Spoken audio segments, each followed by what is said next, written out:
Music is a language. Both music and verbal languages serve the same purpose. They are both forms of expression. They can be used as a way to communicate with others. They can be read and written. They can make you laugh or cry, think or question, and can speak to one or many. And both can definitely make you move. In some instances, music works better than the spoken word because it doesn't have to be understood to be effective. Although many musicians agree that music is a language, it is rarely treated as such. Many of us treat it as something that can only be learned by following a strict regimen under the tutelage of a skilled teacher. This approach has been followed for hundreds of years with proven success, but it takes a long time. Too long.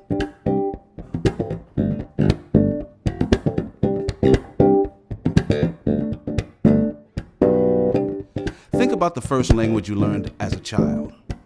More importantly, think about how you learned it. You were a baby when you first started speaking, and even though you spoke the language incorrectly, you were allowed to make mistakes, and the more mistakes you made, the more your parents smiled.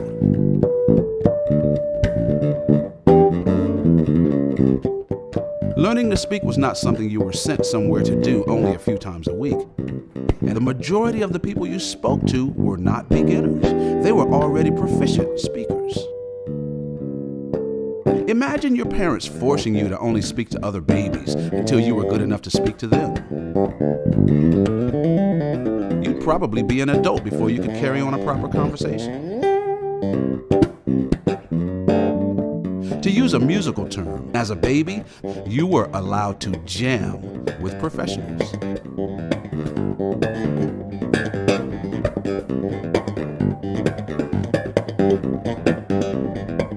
If we approach music in the same natural way we approached our first language, we would learn to speak it in the same short time it took to speak our first language. Proof of this can be seen in almost any family where a child grows up with other musicians in the family.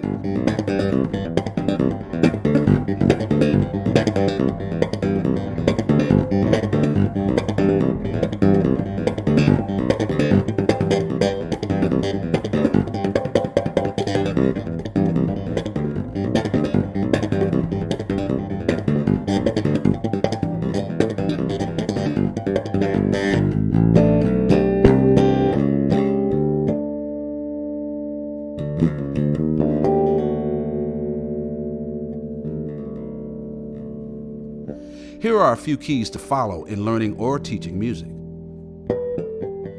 In the beginning, embrace mistakes instead of correcting them. Like a child playing air guitar, there are no wrong notes. Allow young musicians to play and perform with accomplished musicians on a daily basis. Encourage young musicians to play more than they practice. The more they play, the more they will practice on their own. Music comes from the musician, not the instrument. And most importantly, remember that a language works best when we have something interesting to say. Many music teachers never find out what their students have to say. We only tell them what they are supposed to say.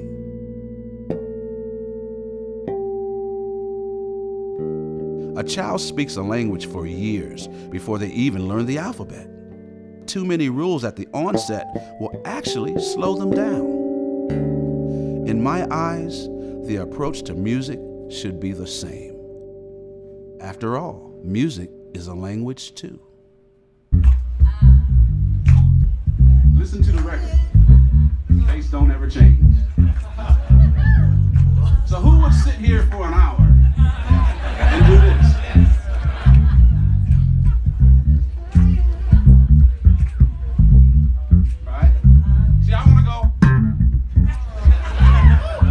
Would look back and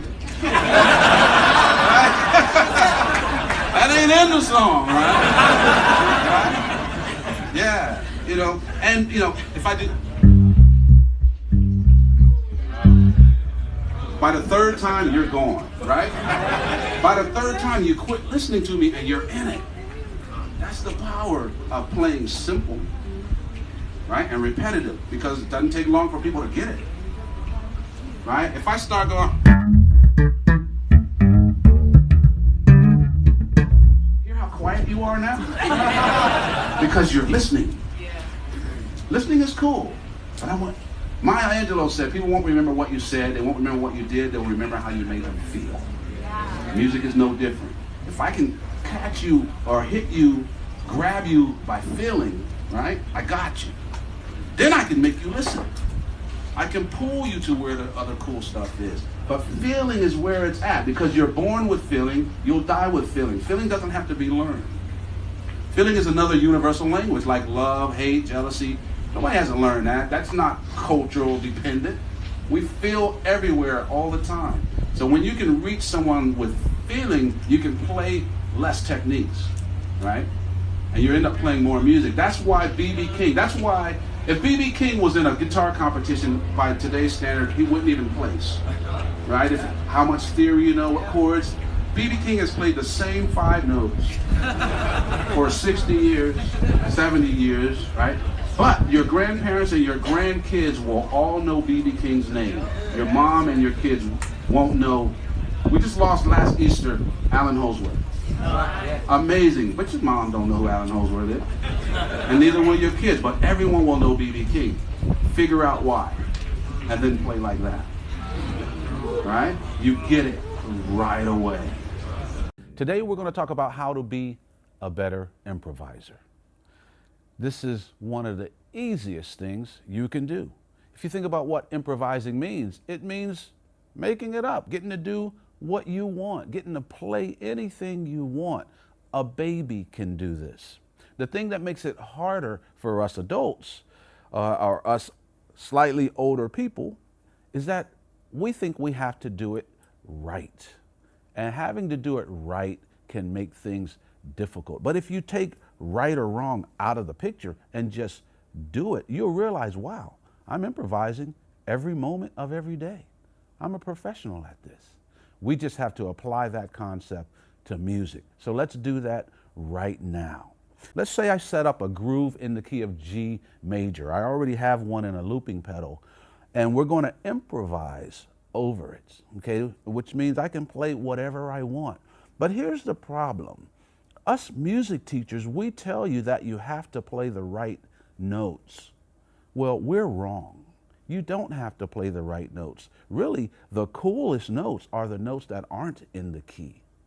So what we usually tell you as teachers is if we're playing in G major, we tell you that you first have to learn the 7 notes that are in G major, like a G, A, C, B, see, I don't even know them. C, D, E, F sharp, and G. That's G, A, B, C, D, E, F sharp, and G. We tell you that you have to learn how to spell that chord before you can play over it. That is totally wrong. You can play over it right away, whatever you want. Any note, right? There are 12 notes in our Western style of music. You can use all of them. I will show you that in a minute. But the first thing I want you to understand is this. Here's another approach to improvising. Don't start with what note to play.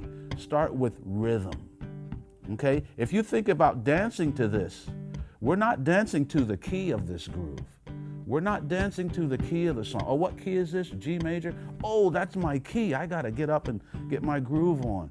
That never happens. We dance to the rhythm of it. It's the rhythm that makes our body move. And if the body moves, it's right, okay? So we're going to have you, I'm going to ask you to play any note, but play it in rhythm. There are only 12 notes, and over half of them are in the key. 7 out of 12 are in the key. So even if you guess which note to play, even if you guess, you're going to be right 7 out of 12 times. That's good odds. And even if you happen to hit one of the 5 notes that aren't in the key, guess what? The note on either side of that wrong note is back in the key. So you're never more than a half step away. Never. How is that difficult? The key is whatever note you play, make the rhythm feel good. And if you can walk, you have good rhythm. So go from wrong note to right note with rhythm. All of a sudden your body goes, ooh, I like it. Just by playing the wrong note to the right note in rhythm makes you like it. All of a sudden your body says this is good, and your brain agrees, and you no longer hear this note as wrong because I've showed you where it's going. So whenever you hit a wrong note, show them where it's going.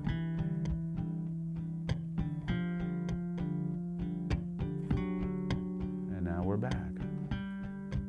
So even if I stay on that wrong note, if I play this wrong note in a way that doesn't relate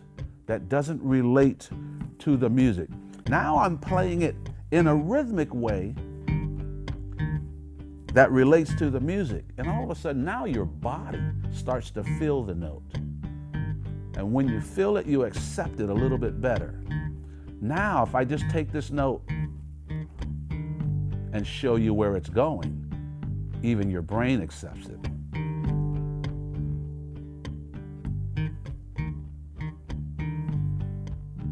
So what I'm getting at is learn to use all of the notes.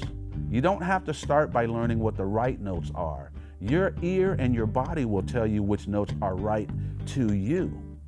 So it sounds more like I'm moving, but it's really the chords moving around me. If I follow the chords and if I play the root of each chord, it sounds like I'm not moving. So when the chords are moving, it allows me to move less. The other things you can do is to play with rhythms, come up with rhythms, less notes, more rhythms, right? Utilizing a lot of space in your soloing so that people can hear what you're soloing to. I'll play a line, take a breath like a horn player. There are so many tools that you can use, but I'm going to bring you back to my favorite one, which is the chromatic scale. Again, I like to say you paid for every note, use them all. So just let me allow you to hear what every note sounds like. And you want to do this over every key. Now, there are going to be some notes that are technically wrong, but you can play them in a way that makes them feel right. I'm in the key of G minor. I'm going to play all 12 tones starting from G. 1, 2, ready, go.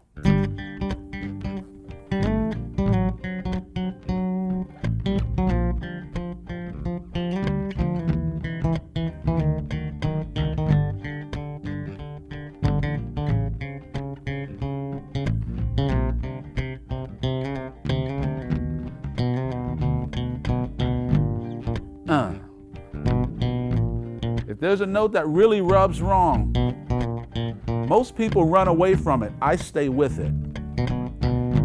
Because now, that note doesn't sound bad, does it? If I had run from it, it would have left you feeling bad.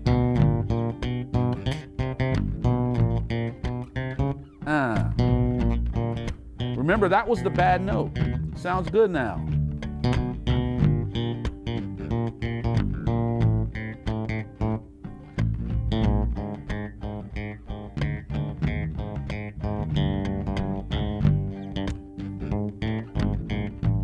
That was every note. Listen. Rhythm.